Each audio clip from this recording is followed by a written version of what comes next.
सुरक्षा बल लगातार एक्शन में है और पाकिस्तान घाटी में दहशत फैलाने की जुगत में, लेकिन सुरक्षा बल हर बार इन दहशतगर्दों पर भारी पड़ रहे हैं। एक तो पाकिस्तान की अफवाज पर 2 दिन पहले हमला हुआ था, अब एक और हमला जो है वो पाकिस्तान की अफवाज के ऊपर किया गया है। जम्मू कश्मीर में सुरक्षा बलों को एक और बड़ी सफलता मिली है। जम्मू कश्मीर के सीमावर्ती जिले पुंछ और राजौरी के पास नियंत्रण रेखा यानी कि एलओसी पर भारत में घुसपैठ की कोशिश कर रहे एक पाकिस्तानी को दबोच लिया गया। हम हर वक्त एक खौफ के आलम में रहें कि इंडिया हमला कर देगा, इंडिया हमारे से ये कर देगा। एक दफा तय कर लेना कि भी कितना लड़ना है। जानकारी ये दी गई है कि मोहम्मद आरिफ जैश-ए मोहम्मद के 4 आतंकवादियों के एक ग्रुप को गाइड कर रहा था और सुरक्षा बल अलर्ट थे।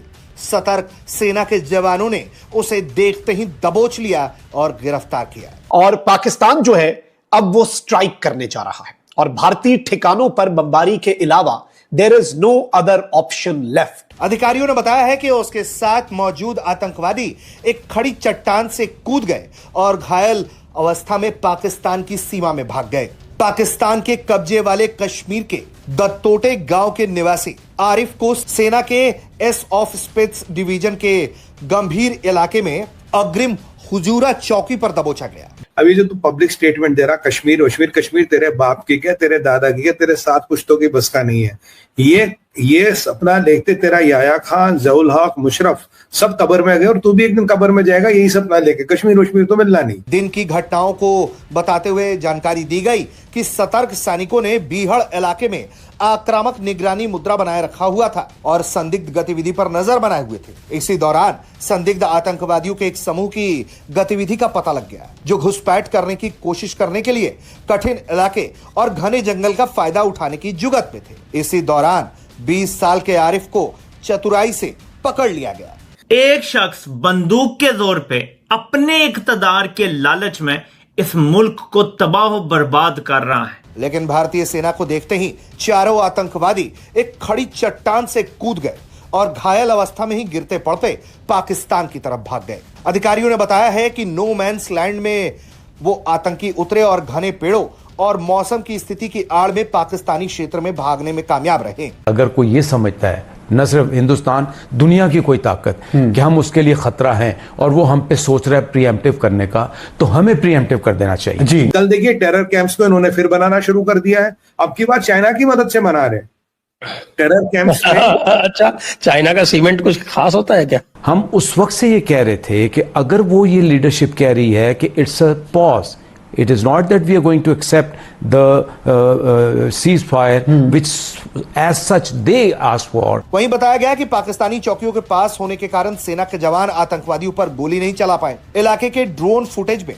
खून के निशान दिखाई दिए, जिससे संकेत मिलता है कि आतंकवादी गिरने के बाद घायल भी हुआ। अधिकारियों ने बताया कि आरिफ के पास से एक मोबाइल फोन और करीब 20,000 रुपए की पाकिस्तानी मुद्रा बरामद हुई। उसने पूछताछ करने वालों को बताया है कि वो इलाके की भौगोलिक स्थिति से वाकिफ है, क्योंकि वो पाकिस्तान के कब्जे वाले इलाके में नियंत्रण रेखा के पास ही रहता है और आतंकवादियों को भारतीय क्षेत्र में घुसपैठ कराने में मदद करने के लिए पाकिस्तानी सेना के इशारे पर काम करता है। अब इनके कला कमा किया जाएगा, इनकी बिलों में घुसकर ऐसी स्ट्राइक्स होंगी। ये ऐसा फील्ड मार्शल है जो फील्ड में फेल हो चुका है और ये ऐसा नामाकुल अहमक है जो जाके ट्रम्प के जूते पॉलिश करके अभी आया है। आप अगर तो जंगी जुनून हो आपके पास, ये नहीं कि हमारे पास कुछ नहीं, मैं बार बार कहता हूं कि ये तो हिंदुस्तान को हमाकत दोबारा नहीं करनी चाहिए। जानकारी दी गई है कि आतंकवादियों के गाइड से विस्तार से पूछताछ हो रही है और कई खुफिया जानकारी जुटाए जा रहे हैं। इससे घुसपैठ रोधी ग्रिड को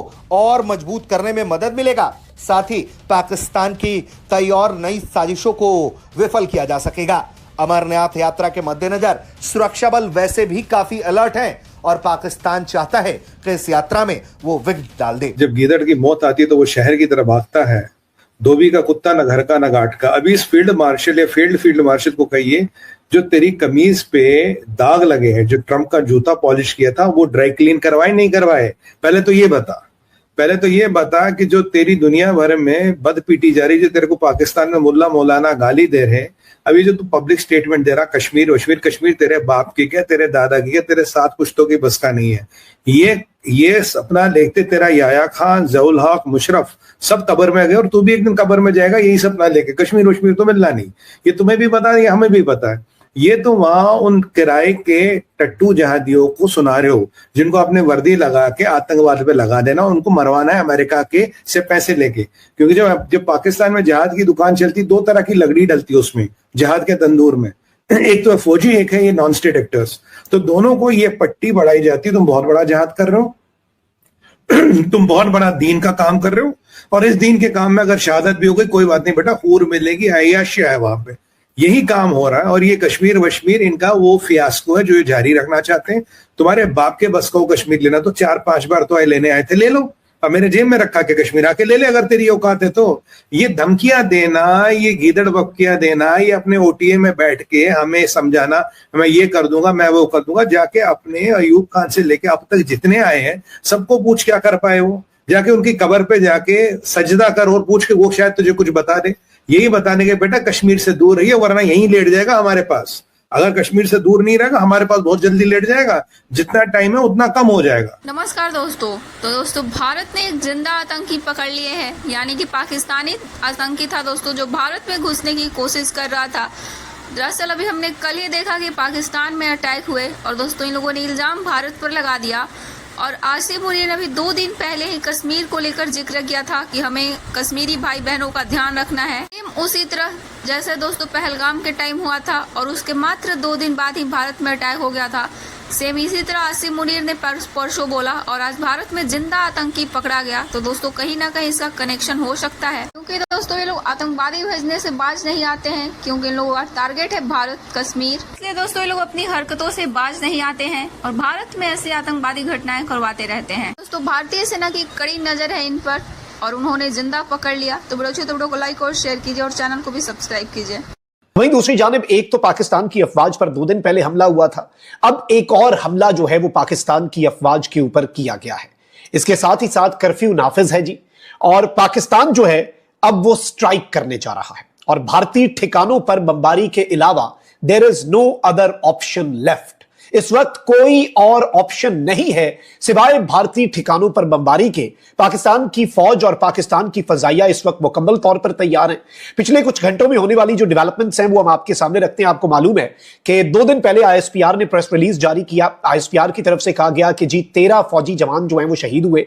नॉर्थ वजीरिस्तान के इलाके मीर अली में जो फौजी कॉन्वॉय था उस पर एक गाड़ी के ऊपर खुदकुश धमाका खेज मवाद लगाकर पूरे कॉन्वॉय को उड़ाने का प्लान था, लेकिन आगे मौजूद दस्ते ने बहादुरी का मुजाहरा किया और 13 जवानों ने जामे शहादत नोश किया। इनिशियली 14 खवारिज मारे गए क्लियरेंस ऑपरेशन में, बाद में ये फिगर 27 का आया और उसके बाद